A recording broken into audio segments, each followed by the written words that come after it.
my feed is full of sweets. All these cupcakes, all these. It's Yuntaku time with Akko and Tamo. What does Yuntaku mean? It's an Okinawan word from the islands of Okinawa, which means chit-chat. We want to invite you to our kitchen table and include you in our chit-chat to explore new ways of thinking, to welcome different perspectives, and we want to share ideas on how to love yourself, love your partner, and shower your children with love. This is episode 33. And the topic of the day is change is the name of the game to become a better parent. And before we get started, please take a quick moment to subscribe to our show. Now let's get back to our recent happenings. So recently, I personally have been cutting down on social media because I just started getting these mad cravings for sweets the past couple months since our son was born. And, I was just wondering why, because I've already had a sweet tooth, but it was exaggerated. So, I was just talking to Tamo about it, and then he was just like, maybe it's social media. And I was like, you know what? You have a good point, because all my feeds are all the bakers or, the sweets related, right? Yeah, sweets related. Exactly. Sweets related. So I was like, you know what? That's a really good idea. I think you bring up a good point.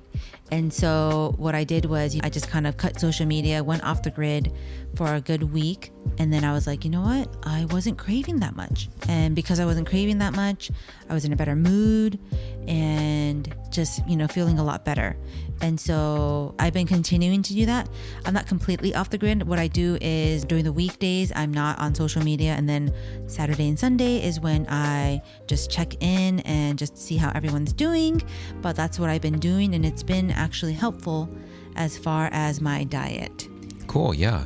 I think when you're using social media, maybe you have a slight inclination towards something, right? So let's say in this case, sweets. So you look at like this beautiful, scrumptious picture of cupcakes or whatever it is. Mm-hmm. And then you like it.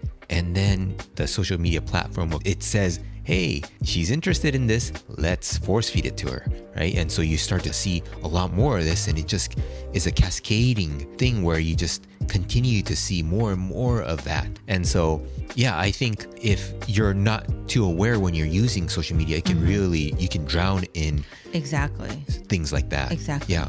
And for me, what I've been trying to do is I'm not usually on social media much. Let's consider YouTube as one. I'm on YouTube quite a lot. But how I use YouTube is it's a kind of a measure of how I'm doing personally. And then number two is I train YouTube to give me what is good for me. Yeah. So for example, what I do is I look at the kind of the homepage of YouTube and kind of see what kind of videos are recommended to me. And if I feel like, hey, I'm kind of going off track, it'll start to fill with just kind of like funny videos or things like that really don't add too much to my quality of life.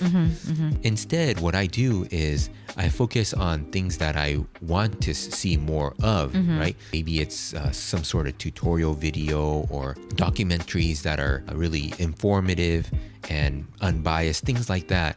And I've been into meditation, so I've been really pushing a lot more of the meditation thing by liking those videos, subscribing to those channels, and also saying not interested. You can click on one of the videos and there's a 3-dot menu button. When you click on that, you can say not interested in particular video if it doesn't help improve your life, right? Yeah. So that's what I do to train YouTube. I tell it what I don't like, what I'm not interested in, and what I like by clicking on the thumbs up, liking it, and then if the channel is a really good channel, I'll subscribe to it. And that's how I train YouTube to feed me things that are beneficial for me. Yeah, no, that's great. You're kind of turning it around and working it to your benefit. Yeah, using it as a tool instead of being used by social media. Yeah, exactly. So that's probably something that we can all do.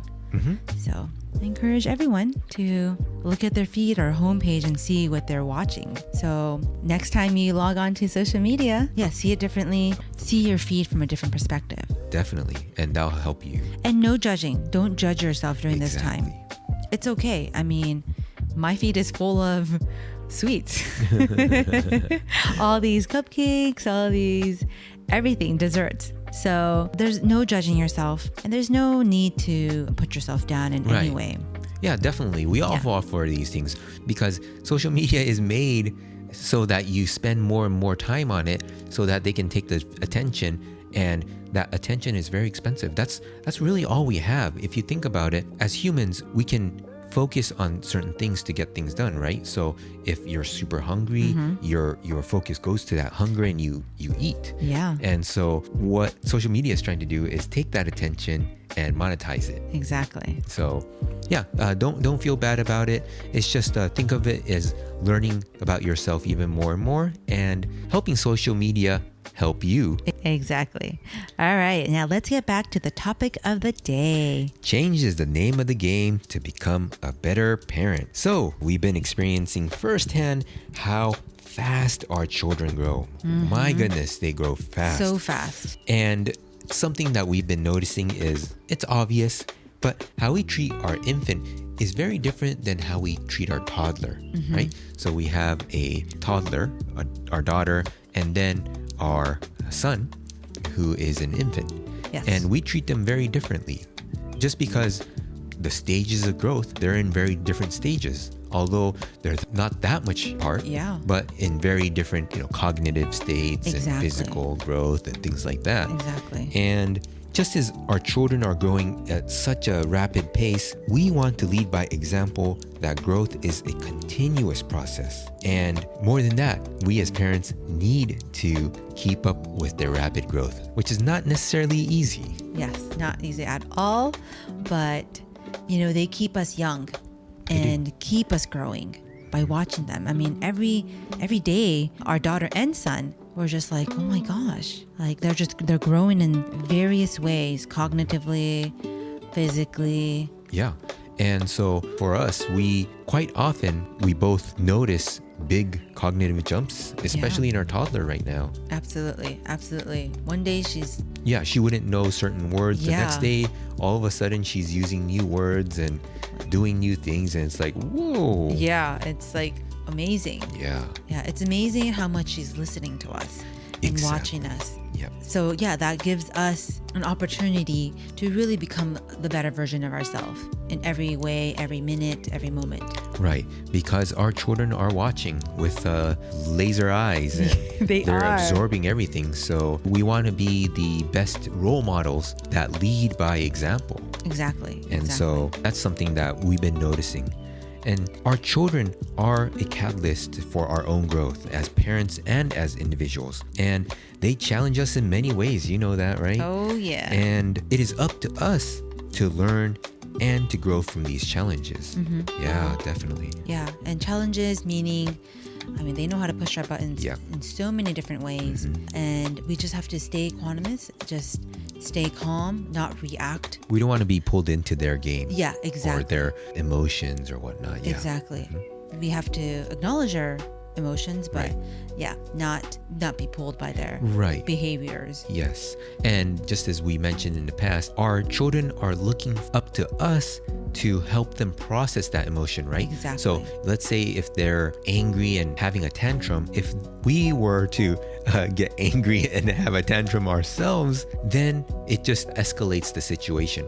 So instead, we want to stay, as Akko mentioned, as equanimous as possible, calm as possible, explain that our children are feeling certain emotions. If it's anger, we understand that you're feeling anger. This is anger. So we're teaching our child that this is anger, and then showing them how to process it. Yes. So we as parents have to help, again, as Tamo was saying, help our children process these emotions. So it wouldn't be in their favor if we react to their negative behaviors. Right, exactly. Yeah. And another one is to accept that you're not going to be perfect parents. You just need to know that you're going to make mistakes as first-time parents, as second-time parents, as third-time parents, and it's okay. Give yourself some grace and just accept the fact that you're going to make mistakes. And really the important thing is that we learn from the mistakes that we make. Yeah, learn from the mistakes and make improvements for the next time. Yeah, exactly. There's no such thing as perfect parents. There really isn't. And sometimes parents fall in the trap of wanting to become that perfect parent and in turn do the opposite for their children. Right. It might actually backfire. So not putting so much pressure on yourself to be a perfect parent. And, that pressure will actually affect your children too. So just being a little bit more light about it and taking the best course of action for that situation. Exactly. And another one is being consciously aware of our child's feedback, whether it's working or not. Yeah, and our children are constantly giving us feedback. It's just that we might not be aware to that feedback, right? So one thing that I see on occasion is a parent trying to do, that includes us too, doing the same thing over and over again with the same results. So trying a certain thing and it's not working with the child, but you keep on trying the same thing over and over and over again, right? And instead, what we want to do is adjust, right? Every child is different. Every situation will be different. So if something is continuously not working, it is up to us as parents to adjust our method. Something that we've been coming to notice and making adjustments on is when we tell our daughter not to do certain things, we end up saying that again and again without showing results. So our daughter won't listen to us and she'll continue doing what we've asked her not to do.